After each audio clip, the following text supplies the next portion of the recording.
특별히 오늘은 동방 박사들의 이야기를 통해서 우리들이 은혜 받기를 소망하는데요.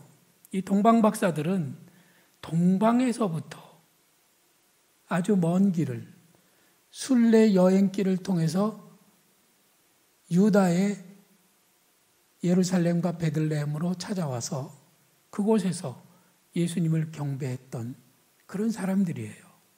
우리들도 결국은 이 인생이라고 하는 순례 여행길을 통해서 우리 주 예수 그리스도를 찾아가는 삶을 살아가고 있는 사람들이기 때문에 오늘 말씀을 통해서 우리들은 은혜를 받을 수 있을 것 같습니다. 그들은 단지 하늘의 별을 연구하다가 단 하나의 목적, 예수 그리스도를 경배하기 위하여 그분을 찾아왔다는 거예요.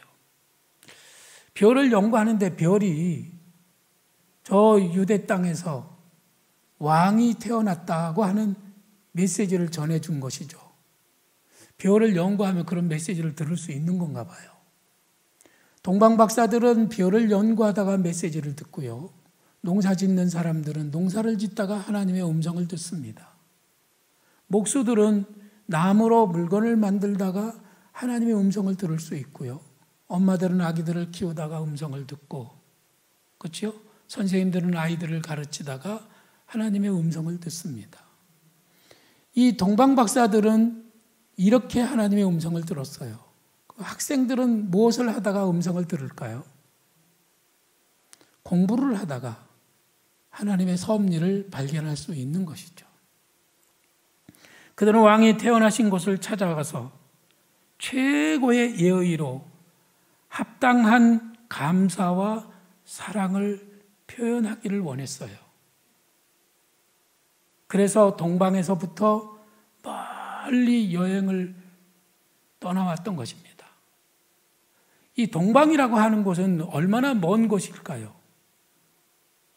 동쪽 저 끝을 말하는 의미 아니겠어요? 그러면은 요 이웃 마을에서 여기가 율량동이면은 저 사천동이나 아니면은 내덕동이나 아니면은 저 복명동이나 아니면은 저 용암동이나 이런 데서 온 것 그 정도가 아니죠.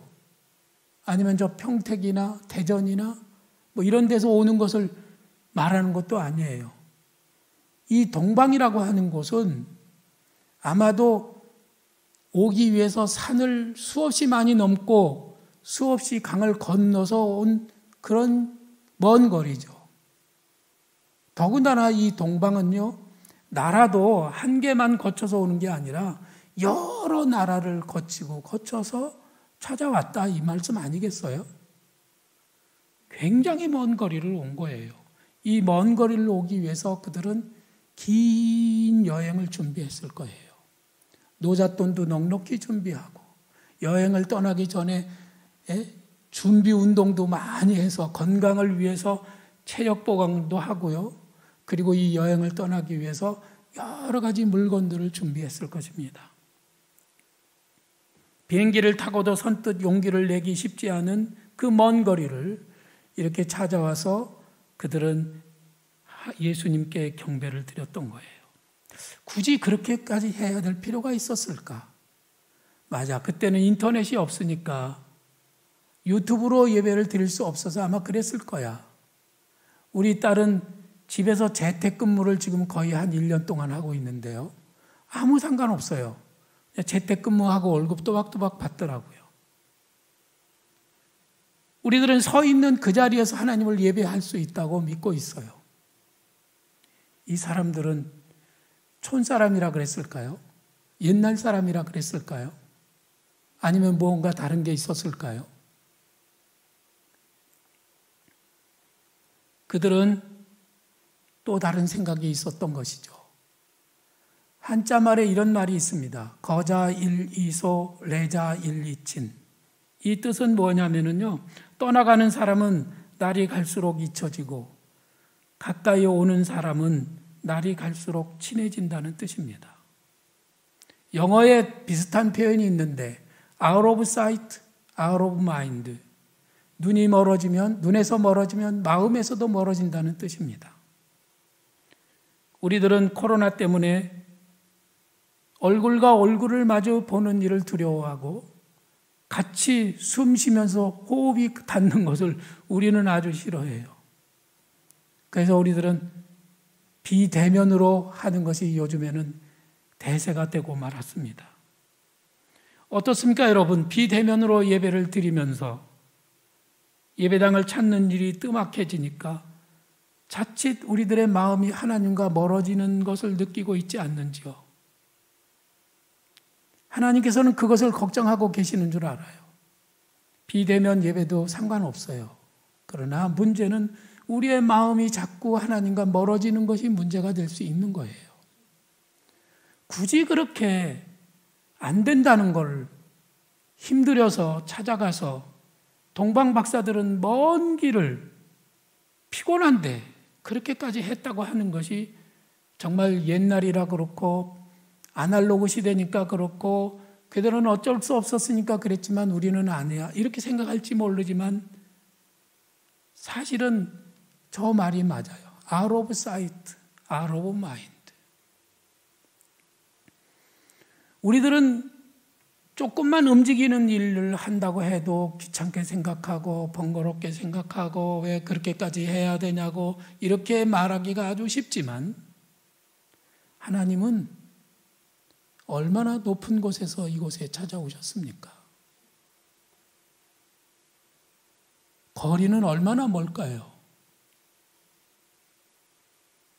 요즘에 무슨 45광년 떨어진 어떤 별에서 일어난 일들을 찍었다고 하는 기사를 봤어요. 45광년이 아니라 45억광년 더 먼 곳. 이건 거리로 따질 수 없는 그 차이입니다. 하나님이 사람이 되셨다고 하는 것은 하늘을 보좌를 버리고 땅에 내려오셨다고 하는 것은 사람이 구더기가 되는 것처럼 낮아지는 것이고 사람이 코로나 바이러스처럼 아주 작아지는 것이에요. 아니 그보다도 더 엄청난 차이가 있는 것입니다. 하나님은 그렇게 먼 길을 오셨어요. 왜 오셨을까요? 우리를 사랑하기 때문에 우리의 얼굴과 얼굴을 마주보고 힘들어하는 우리들 곁에 오셔서 우리의 손을 잡아주고 싶어서 우리를 신방 오신 거예요. 우리의 등을 도닥거려주고 우리의 눈과 하나님의 얼굴을 마주치면서 우리와 얘기하고 우리가 느끼는 그 슬픔, 우리가 느끼는 그 절망, 우리가 느끼고 있는 그 모든 감정들을 그분이 다 느끼시면서 우리를 도와주기 위해서 오셨던 거예요. 그분은 그렇게 낮아지시고 그렇게 먼 길을 오셨지만 그분은 멀다고 생각하지 않으시고 피곤하다고 생각하지 않았어요. 그런데 우리들은 주님 앞에 나오는 것을 피곤하게 생각하고 번거롭게 생각하고 두려워하고 있는 것이 현실인 것이죠. 하나님과 나 사이의 거리가 어느 정도인지를 여러분들이 한번 가늠해 보시기를 바랍니다. 그래서 그들은 정말 그 먼 길을 예수님을 찾아왔는데 그가 찾아오게 된 목적은 바로 하나였어요. 오로지 경배하기 위해서 온 거예요.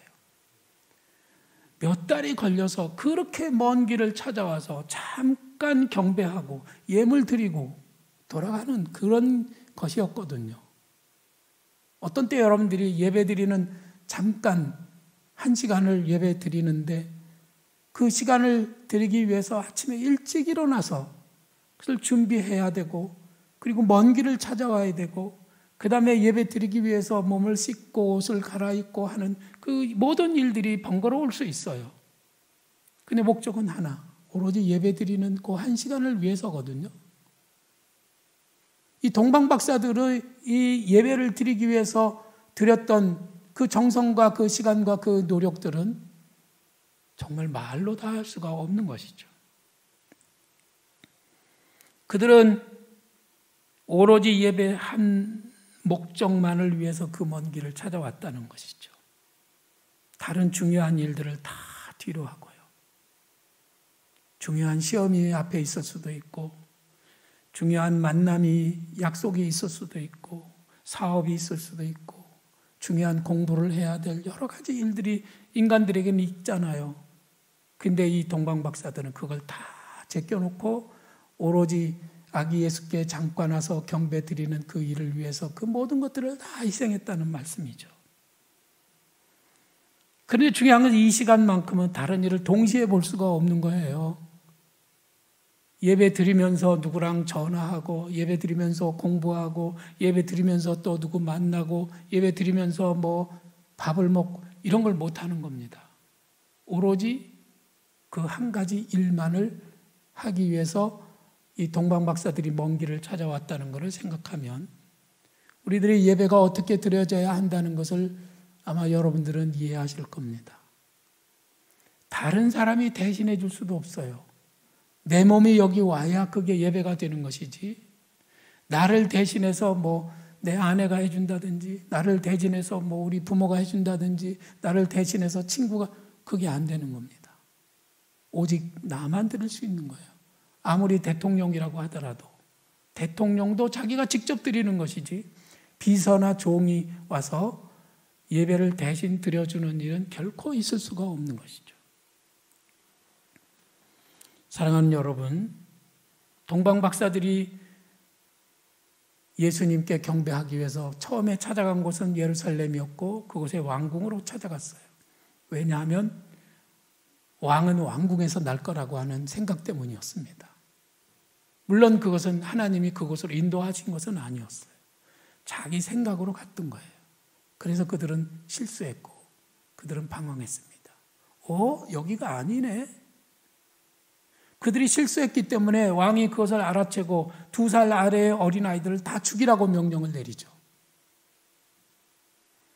그들이 잠깐 방황하고 잠깐 실수한 것 때문에 엄청난 재난이 죄 없는 어린아이들에게 임했던 것이에요. 우리 그리스도인들이 방황하고 있을 때 내가 방황하면 내 가족들이 엄청 힘들어하는 거예요. 내가 말씀대로 살지 못하면 우리들의 삶은 무너질 수밖에 없습니다. 흔들릴 수밖에 없어요. 왜냐하면 고등기를 가지 않기 때문에 우리들의 삶이 그렇게 될 수밖에 없는 것이죠. 그래서 우리들은 하나님의 말씀이 지시하는 대로, 하늘을 보고 하늘의 별이 나를 인도하는 대로만 가야 했듯이 우리들도 그런 삶을 꾸준히 살아야 하는 것이고, 그렇게 하기 위해서 지금도 내게 말씀하고 계시는 그 하나님의 음성에 귀를 기울이고 그분을 따라가는 삶이 되기를 바랍니다. 흔들림 없이 방황하지 않고 우리의 길을 곧게 걸어서 갈 수 있는 사람이 복된 사람인 것이죠. 자, 그런데도 거기에는 움직이지 않는 사람들이 있었어요. 박사들이 유대인의 왕으로 나신 이가 어디 계십니까? 하고 왕궁에 가서 물어보잖아요. 그런데 거기에 왕궁에는 왕이 자기는 잘 모르니까 율법학자와 서기관들과 제사장들을 불러다가 메시아가 어디서 나겠느냐고 물어보죠. 그러니까 그들이 이렇게 대답합니다. 뭐 색을 들여다볼 것도 없고 뭐 오래된 거 뭘 찾아볼 필요도 없어요. 그걸 머릿속에 다 이미 알고 있는 것이었어요. 유대 땅 베들레헴아, 너는 유대 고을 중에서 가장 작지 아니하도다. 네게서 한 다스리는 자가 나와서 내 백성 이스라엘의 목자가 되리라. 메시아가 유대 땅 베들레헴에서 태어난다고 하는 것을 성경이 말씀하고 있습니다. 이렇게 알려주는 거예요. 그들은 그 방면에서는 진짜로 박사예요. 엄청나게 성경을 알고 있어요. 그런데 문제는 그들이 그렇게 알고 있으면서도 메시아가 태어난 그곳으로 찾아가지 않고 그들은 경배하지 않았다는 거예요. 우리들이 신앙생활을 많이 하면은 성경을 많이 알게 되죠. 많이 안다는 것이 많이 실천한다는 것과는 전혀 다른 것임을 우리는 여기서 알 수가 있습니다. 이 사람들에게 있어서 문제는 뭘까요? 실천하지 않는다는 거죠. 지금 왕이 새로 태어났습니다. 그 왕은 역사를 새롭게 시작하시는, 이 세상이 이제 완전히 뒤집어졌다, 사탄의 세계에서 이제 하나님이 통치하시는 새로운 역사가 시작이 됐다, 그것을 말하는 거 아니에요? 그래서 우리들은 예수님이 태어나신 날을 기점으로 해서 그분이 우리의 왕이시니까 그분의 연호를 사용합니다. 왕이 새로 시작되면 세종 1년, 태종 1년, 태조 1년 이렇게 하는 것처럼 예수 그리스도가 태어나신 그 해를 1년으로 해서 우리는 AD와 BC를 가르는 것이죠. 역사는 이렇게 변화된 거예요. 그러면 제일 먼저 이 나라에서, 이 땅에서 조그만 나라를 다스리는 권세자들이, 그리고 성경을 알고 있는 지식인들이 먼저 가서 예수께 경배하고 그분을 자기들의 주님으로 영접해야 하는데 그들은 움직이지 않았어요. 실천하지 않았던 겁니다. 그래서 하나님을 예배하고 예수님을 맞이할 수 있는 기회를 놓쳐버리고 만 거예요. 그들의 불행은 그렇게 시작이 된 것이고, 우리들은 동방박사들처럼 만사를 제쳐놓고 내 삶 속에서 나의 주인이 되시고 나의 삶을 새롭게 시작하신 예수 그리스도를 예배하는데 만사를 제쳐놓고 그 일을 했던 동방박사들과 같이 우리들은 살아야 한다는 것이죠. 그들이 왜 예배를 못 드렸나요? 그들에게는 국사, 나란 일을 해야 하는 큰 일이 자기들에게 있었기 때문이라고 핑계할 수 있겠죠. 그러나 하나님을 경배하는 일은 나란 일보다도 더 중요한 일이고, 맞습니까? 하나님을 경배하는 일은 우리가 이 세상에 하고 있는 그 어떤 일보다도 가장 가치 있는 일이에요. 그래서 워십이라고 하는 이 예배의 영어 표현은 세상에서 가장 가치 있는 일, 워십, 가장 소중한 일이라는 뜻을 가지고 있는 겁니다. 그 일을 여러분들이 감당해 나가는 예배를 소중히 여기는 성도들이 되시기를 부탁을 드립니다. 그들은 하나님 예수 그리스도께 예물을 드렸습니다. 그들이 드린 예물은 황금과 유향과 몰약이었어요. 듣기만 해도 우리들은 굉장히 비싼 걸 드렸구나 생각하겠죠. 나는 황금도 없고 유향도 없고 몰약도 없어요. 그러나 이 동방박사들은 예수님께 그 귀한 것들을 드렸는데 그것은 자기가 할 수 있는 최선을 예수님께 드렸다는 뜻입니다. 그래서 정성껏 그 안에 주님을 향한 사랑을 담아서 바쳤던 거예요. 우리는 이런 노래를 부르죠. 주 예수보다 더 귀한 것은 없네. 이 예물들은 내 삶 속에서 우리 주님보다도 더 귀한 것이 없습니다. 내 삶에서는 주님이 가장 소중합니다. 이 뜻을 의미하는 거예요. 맞습니까? 근데 여전히 황금을 들고 주님과 황금을 비교했을 때 내가 그것을 주님 앞에 온전히 드리지 못한다면 우리들은 여전히 주님보다는 황금을 더 의지하고 주님보다는 황금을 더 사랑하고 있는 표시가 아니겠어요? 내가 주님을 가장 사랑한다는, 주님께 내가 최고의 가치를 드린다는 그런 증거가 바로 예물을 드리는 데서 나타날 수 있는 것이죠. 어떤 분들은 주님이 돈을 좋아하시겠냐 이렇게 말씀하시는 분도 있어요. 물론 주님보다는 나를 더 좋아하시죠. 얼마나 좋아하실까요? 나를 얼마나 사랑하실까요? 우리는 주 예수보다 더 귀한 것은 없네. 그러고 노래는 하지만은 마음으로는 그렇게 생각하지만은 실제로는 드리지 못할 때가 너무 많은데 우리 주님은요, 얘야, 너는 내 외아들보다도 내가 너를 더 사랑하는 줄 아느냐고 말씀하세요. 그분은 우리를 사랑하기 때문에 자기 외아들, 독생자를 우리에게 보내셔서 그가 십자가에 죽게 하심으로 우리들에 대한 사랑을 증거하셨어요. 여러분들의 사랑을 주님 앞에 보여드리려면 다른 수가 없는 것이죠. 내가 제일 소중히 여기는 것들을 주님 앞에 드리면서 주님, 내가 이것들보다 주님을 더 사랑하는 줄 주님이 아시죠? 이 고백을 하는 것이에요. 황금이라고 하는 것은 뭐였나요? 그것은 금은 왕을 상징하는 겁니다. 이 세상 모든 것을 다 통치하시는 분이 바로 그리스도이십니다. 당신이 우리 모두의 통치자이십니다. 당신이야말로 우리들의 주관자이십니다. 이것을 고백하는 것이고, 주님을 사랑하는 마음, 주님 앞에 충성하고 주님께 순종하는 이 믿음의 마음이 금이 변하지 않는 것처럼 내 삶도 변하지 않기를 원합니다. 그러고 금을 드리는 것이고요. 유향은 뭔가요? 제사장들이 하나님 앞에 제사 드릴 때 유향을 바쳤습니다. 그 향은 향기가 아주 아름다운 독특한 것이었죠. 그래서 무엇일까요? 우리들도 향기나는 그런 삶으로 우리 하나님 앞에 늘 예배하는 그런 사람들이 되겠습니다라고 하는 것을 의미하는 것이에요. 몰약을 바친 것은 죽은 사람의 시체에 바르는 향품입니다. 이것은 예수 그리스도가 나를 위하여 십자가에 달려 죽으실 것을 믿음으로 고백하는 것이죠. 주님이 나를 위하여 십자가에 달려 돌아가신 그 은혜를 감사하며 주님께 사랑을 고백하는 것이 바로 이 몰약이었습니다. 이런 예물들이 우리의 삶을 통해서 늘 드려지기를 간절히 바랍니다. 여러분, 네 번째 동방박사 이야기를 아시나요? 동방박사 세 사람이 예수님께 가서 경배하고 예물을 드렸다라고 하는 것이 성경의 주요 내용인데, 전설에 보면은 네 번째 동방박사가 있었습니다. 그는 3명의 동방박사들과 함께 예수님을 찾아가 경배하기 위하여 청옥과 루비와 진주를 준비하여 약속 장소로 가던 중이었어요. 그런데 길가에서 몸이 아픈 사람을 만났습니다. 그는 집도 없는 사람이고 보살펴주는 사람도 없는데 몸이 너무너무 많이 아픈 채로 길가에 버려져 있었습니다.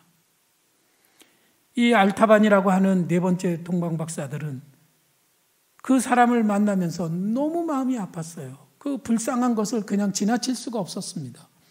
그래서 그 네 번째 동방박사는 그 몸이 아픈 환자에게 자기가 준비한 청옥을 가져다 팔아가지고 그 환자에게 가져다 주고 그의 삶을 제대로 살아갈 수 있도록 도와줬어요. 자, 일을 마치고 약속 장소로 갔더니 세 사람의 동방박사들은 이미 길을 떠나고 만 거예요. 그래서 이 네 번째 동방박사는 포기할 수가 없어서 길을 찾아서 물어 찾아갔는데 그곳이 베들레헴이었습니다.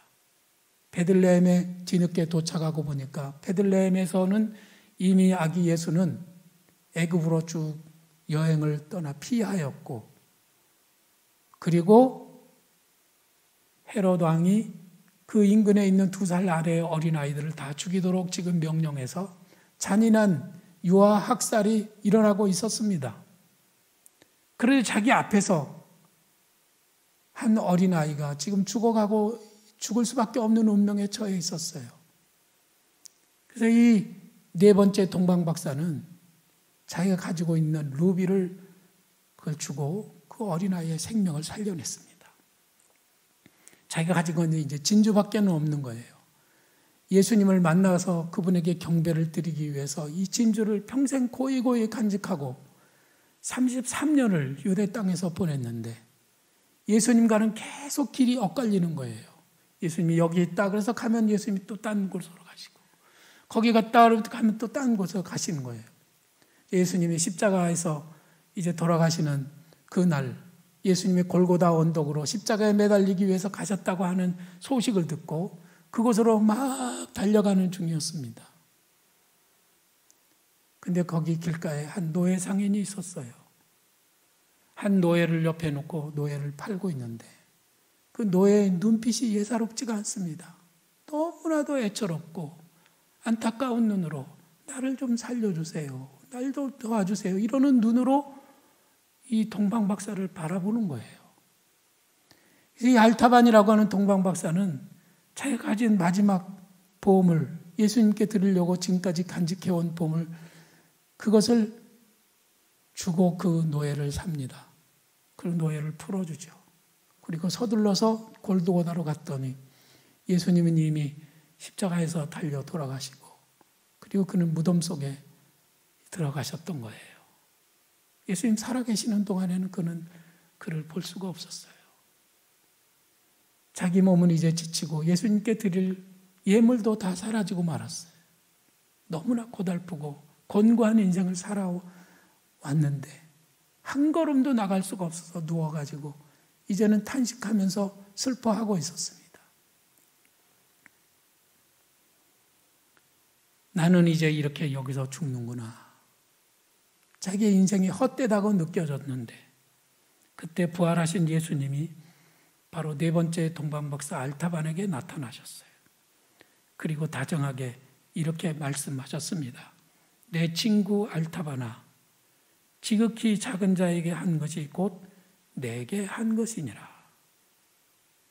알타반은 부활하신 주님을 만나고 행복한 미소를 지으며 숨을 거둘 수가 있었습니다.